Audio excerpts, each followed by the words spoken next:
জিলহজের প্রথম 10 দিনের আমল, ইবাদত, নেকামল, ভালো কাজ, এটা আল্লাহর কাছে এত প্রিয়, অন্য কোন সময়ের আমল ইবাদত, অন্য কোন দিনের আমল ইবাদত আল্লাহর কাছে এত প্রিয় না। কি করব আমরা কোরআন এবং হাদিসের আলোকে 11টি আমলের কথা বলতে পারি। এই 11টি আমল এই দশকের জন্য খাস, স্পেশাল।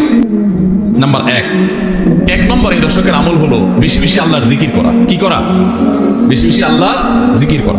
এই জন্য এই দশকে আমল করলে আল্লাহর কাছে এত প্রিয় যে অন্য কোনো সময়ের আমল আল্লাহর কাছে এত প্রিয় না। এই জন্য এই দশকের দ্বিতীয় আমল হলো বেশি বেশি নেকামল করা। বেশি বেশি কি করা?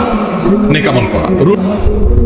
3 নম্বর এই দশকের করণীয় হলো সকল গুনাহ থেকে অন্য সময়ের চাইতে এই সময়টাতে বেঁচে থাকার জন্য বেশি সচেষ্ট থাকা। গুনাহ তো 12 মাসই আমরা করব না, কিন্তু এই দশক গুনাহ না করার ব্যাপারে চেষ্টাটা একটু বেশি থাকবে। 4 নম্বর আমল হলো যাদেরকে আল্লাহ তাআলা সামর্থ্য দিয়েছেন তারা হজ করবেন।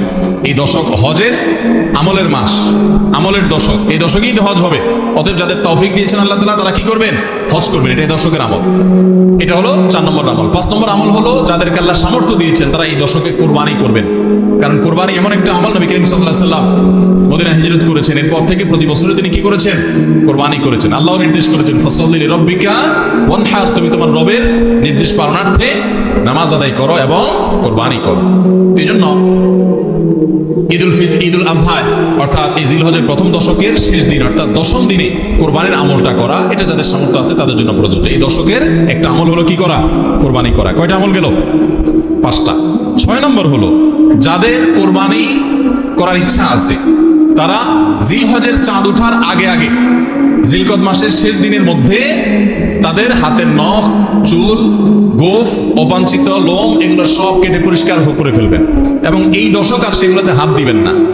কোরবানি করে তারপরে সেগুলো পরিষ্কার করতে চাইলে করবেন, এই দশকে আর হাত দিবেন না। নবী সাল্লাল্লাহু আলাইহি ওয়াসাল্লাম বলেছেন মান আরাদা আন ইউদাহিয়া ফালা ইয়াখুয মিন শারিহি ওয়া আযফারিহি শাইআ, যে ব্যক্তি কোরবানি করার এরাদা করেছে, নিয়ত করেছে, সেজন্য তার চুল, নখ এগুলো না কাটে ওই 10 দিন। জিলহজের চাঁদ উঠছে আর কাটবেন না, চাঁদ উঠার আগে আগে কেটে ফেলবেন এবং কোরবানির পরে যায় কাটবেন। এই 10 দিন বিরত থাকা।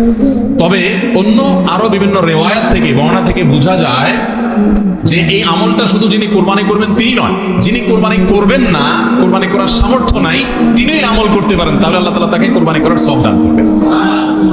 7 নম্বর আমল হলো এই দশকে বেশি বেশি তাকবীর পাঠ করা। এটা তাকবীর মুতলাক বলা হয়, সাধারণ তাকবীর। আল্লাহু আকবার, আল্লাহু আকবার, লা ইলাহা ইল্লাল্লাহ, আল্লাহু আকবার, আল্লাহু আকবার ওয়া লিল্লাহিল হামদ। 8 নম্বর আমল হলো এই তাকবীর, তাহমিদ, তাহলিলটাই বিশেষভাবে পড়া। 7 নম্বরটা হলো সাধারণভাবে রাত দিন যতক্ষণ পারেন বেশি বেশি পড়বেন, কোনো সময় ফিক্স নাই এবং 10 দিন ফুল। আর 8 নম্বর আমল হলো এই তাকবীরটাই নির্দিষ্ট সময় নির্দিষ্ট দিনগুলোতে বিশেষভাবে পড়া। সাধারণভাবে তো পড়বেনই, আর বিশেষভাবে পড়বেন। বিশেষভাবে কখন? আইয়ামে তাশরিক। আইয়ামে তাশরিক কাকে বলা হয় ভাই? জিলহজের 9 তারিখ ফজরের পর থেকে নিয়ে জিলহজের 13 তারিখ আসর পর্যন্ত। জিলহজের 9 তারিখ ফজর থেকে নিয়ে জিলহজের 13 তারিখ আসর পর্যন্ত প্রত্যেক নামাজের পর